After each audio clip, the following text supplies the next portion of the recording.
I'm Carla Ogunrinde, a lot of letters, so I'll spell it Ogunrinde, and I'm the founder and president of Intent Coaching and Consulting in New York, based in New York. And this joy of mine, that's called a practice, has come after about 24 years in IT. I grew up at Johnson & Johnson. That's where I became a vice president, and I did all of my bumps and bruises in growing up, and then went to MetLife.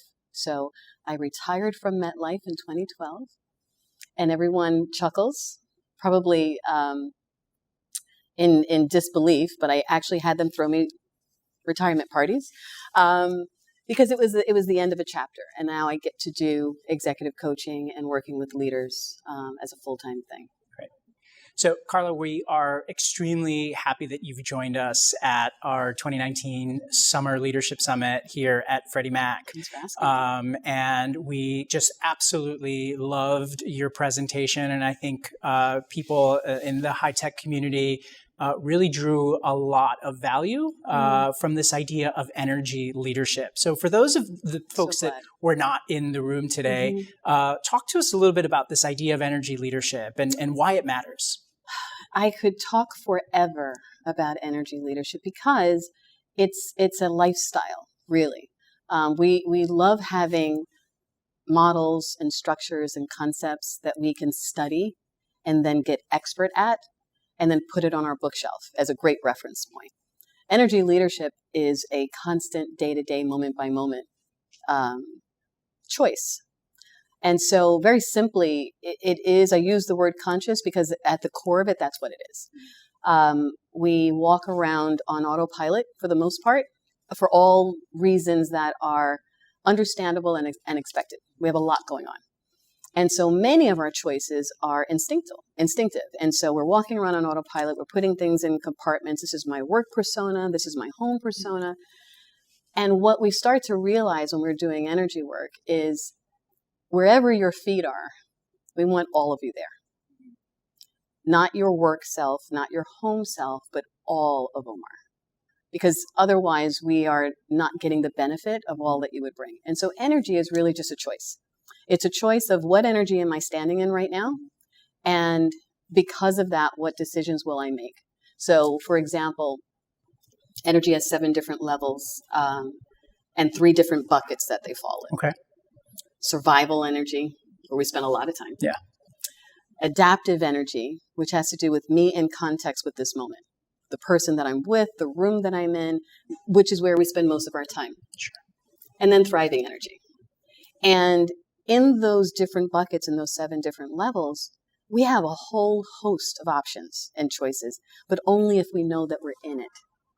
So typically when we're on autopilot, we're doing a lot of survival motions and movements. Anything from my flight was delayed. Oh my gosh, I had a thing last night on the flight. And it was something that I have no control over because survival simply means I was surprised by something and I'm not in control and I don't yet know if I'm okay. Yeah. Simple as that, right? So we don't have to be melodramatic when we say the word survival. It can be as simple as that. Something happened that I wasn't in control over. Didn't expect that. Or it could be something very, very significant, like a death in the family, a lost job, something significant. In those moments, we have very few choices. Our choices are, am I going to win? Am I going to lose? Yeah. And am I going to eat or am I going to be eaten? So let me ask you, let me drill down a little deeper in that. Absolutely. And maybe ask you for an example. Sure. In the context of an organization like ours, right? So HITEC, we are a community of Hispanic technology leaders. We do work to help lift the next generation of technology professionals, of leaders, right? Maybe give me an example of what that looks like in the workplace as a manager, as a leader. What does that look like? And maybe how do we pull ourselves from one of these levels, dare I call it negative energy, this survival, into something possibly more optimistic? I'm in choice. Yeah, where I'm in choice. So I'll give you an example. Indulge me for half a moment to set up the example. The reason that these things are happening, we talk about these different levels of energy and these different buckets, right? That's the extent of a model, right? But the reasons that we talk about it is because our brain and our bodies are one whole system. When we have a thought of danger or threat, our body gets full of adrenaline. Okay? Really handy. So it's not negative, but it is very draining, right? When we're not in danger or threat, we can pause, we can discern, we can respond. We're in choice. It seems really simple. Let me give you an example. I'm on a conference call, and I'm presenting something that I worked really hard on last night. And I probably should have spent more weeks preparing for it, but I didn't. I did it last night, which means that I have even more attachment to it, and that it better be right. I'm now presenting it to you and a few others on the call. And the one person says, well, wait a minute. That doesn't resonate with me. I don't think that's going to pass the smell test. My brain is saying danger or threat. I'm not being chased. Right. Physically, there isn't physical, real, present danger, but I am in danger. My ego is in danger. And so what happens is my brain has now signaled to my body, start releasing adrenaline.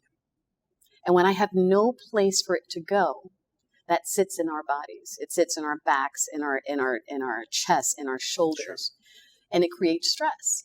And then we do ourselves an additional disservice by saying, don't sweat the small stuff. So it gets even further compressed. So after time, that builds up. And that's what creates stress in our body. So being aware that, wow, so even let's take that exact same scenario. You on the call, I'll make you the villain. You on the call said, Carla, I don't buy this presentation. It's not going to work. Doesn't pass the smell test. Doesn't pass the smell test. What were you thinking? I just spent all night. Right. And you said, what were you thinking? I can, because I know energy, I can first recognize where I am energetically. I'm definitely right in survival mode. Where am I in survival mode in terms of what level? Because it matters. Sure. I went right to level 1.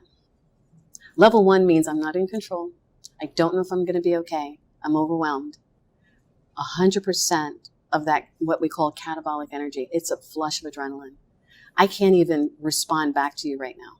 So that's when you get into that kind of flight, freeze, fight mode. I'm right into freeze. So now I can't even hear what you're saying next. Yeah. Now that I know I'm in this level 1 energy, I can take a breath. Say, okay, you know what, Omar? You probably have a really, really good point. I just spent all night doing this. I'm going to be extra attached and maybe a little hypersensitive. That's what it looks like when I know what energy I'm in, as opposed to going to the next level of now defending this. When honestly, what you have to offer would probably make it better. How could it not make it better? I only spent a couple of hours on it. It does feel like if I was in that situation, I would immediately go into a defensive mode. Of course. And I would, here's, A, B, C. Of course. So actually embracing that, like recognizing, embracing it and saying, okay, well, this is where I am. This is where I am. And of course I would be. Yeah. Right? So it's never wrong. And so that's why, when we think of energy, we typically think of it as positive and negative. And that immediately puts us into a place of right and wrong. And immediately puts us into a place of, oh, I should have, right? And then shame and guilt, et cetera, et cetera. When we're dealing with energy, there is no bad energy. Right? Because that draining energy will save my life. Right? It's how athletes win games, right? With that kind of energy. So in that moment, I can let you know, especially when I'm working with teams and leadership teams, they get to use the language of energy. And so it doesn't become a personality battle. It's just energy. So I get to say, Omar, I have to tell you, you saying that put me right at 1. And you instantly know what that means. And then you get to say, oh, well, that was not my intention. It's like, had nothing to do with you. I just spent all night on it, so I'm hypersensitive. Now we can have a different conversation that quickly. But it all starts with you recognizing, and you talked about this earlier, about this idea of just pausing. That's right. And, taking a self-check on where you are. That's right. I understand this idea of pausing and recognizing where you are. I understand this idea of communicating to the other person where you are. To the best that you can. To the best that you can. Especially and easier when that person also understands this language, right? Yeah. A lot of times that's just not possible. And so maybe, some tips for how you pull yourself into, another energy level and maybe things that people can take away. So now I've paused. I know where I am. I tried to communicate to you as best as I could. Right. It's not, you're not getting it. Right. I don't want to get defensive. How do I move to a more choice-driven energy. You're already in choice, which is the good news. Okay. Right? The minute you've paused, that pause is so that you can take a breath. Okay. Because you can't do anything without oxygen, right? So the instructions that a flight attendant will give you on the plane, put the oxygen mask on your face first. Mm-hmm. That's level 3 energy. Yeah. You're useless to me unless you're okay, right? So that pause allows me to take a breath. And if I say, you know what, I'm hypersensitive, I just did it last night, if we're being honest. That takes some level of vulnerability, right? That someone may not want to offer. You may still challenge my presentation, and I may not want to offer you what I'm aware of in this moment, but I certainly won't start to fight back. I will pause, take the breath, allow you to offer whatever you're going to offer, feel all of those feelings that I'm going to feel. Wow, I should have probably done this a couple of weeks before, so I'm already shooting myself, right? Which we never want to do.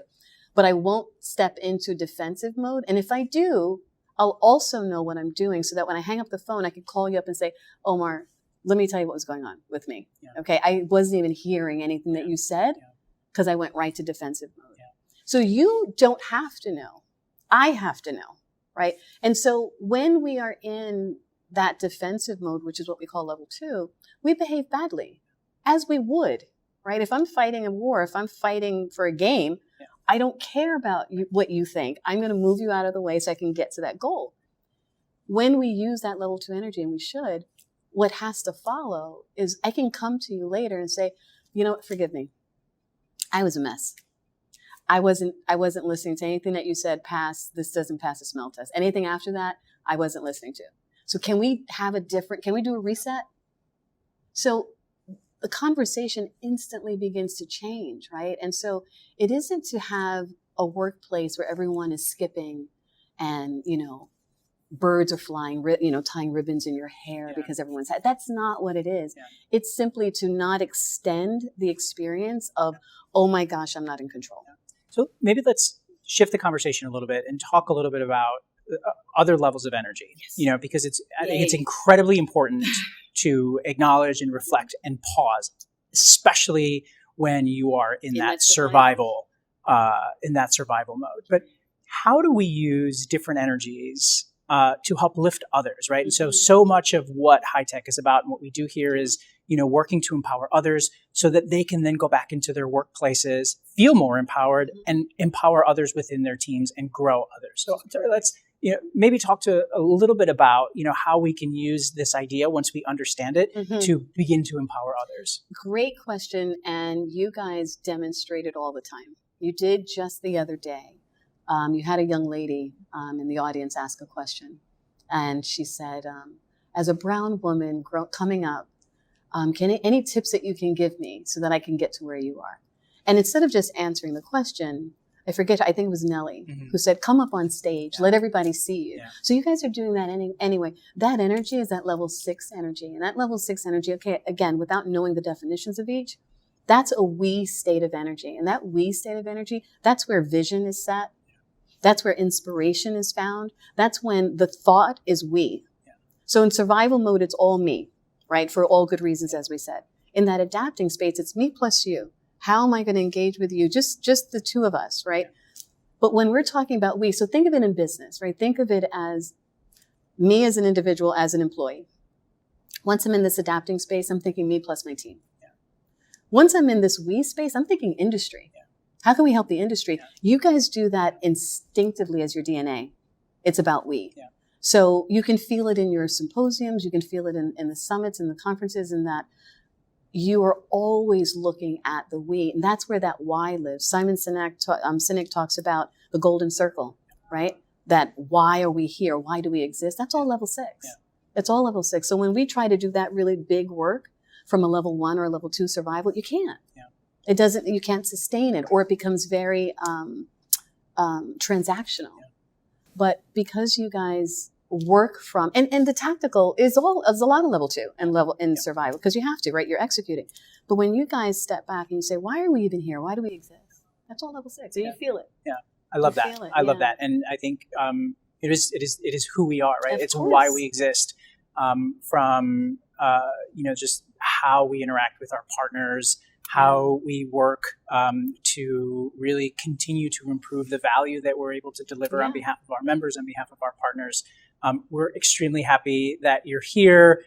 We'd love to, continue to build a relationship with you because I think the work that you're doing and your messaging is really important as we advance our work to lift others and to be supportive. So thank you so much. If I can say one last thing, you will find Level 6 does not have an objective because you are, and you find it because people are happy when they're here. They don't know why. Mm-hmm. And so it's a feeling, right? And so in all the smiles that you see is your Level 6. I would be remiss if I don't mention ITSMF as a shout out, IT Senior Management Forum, which I'm the chair of. And the reason when people say, well, it's a secret sauce, secret, no, it isn't. It's that we see the individual. Yeah. And we're so happy to partner with you. And anytime you ask me to do anything, I will say yes. Because who wouldn't want to just swim in Level 6 energy? Yes. And that's what you guys offer. And anytime you ever ask me to do anything, I will say yes. And we're extremely proud to be partners with ITSMS in this work. I think we're in this together, and we're doing this to lift each other up as well. So Level 6 stuff. Thank you so much. Awesome. Thank you.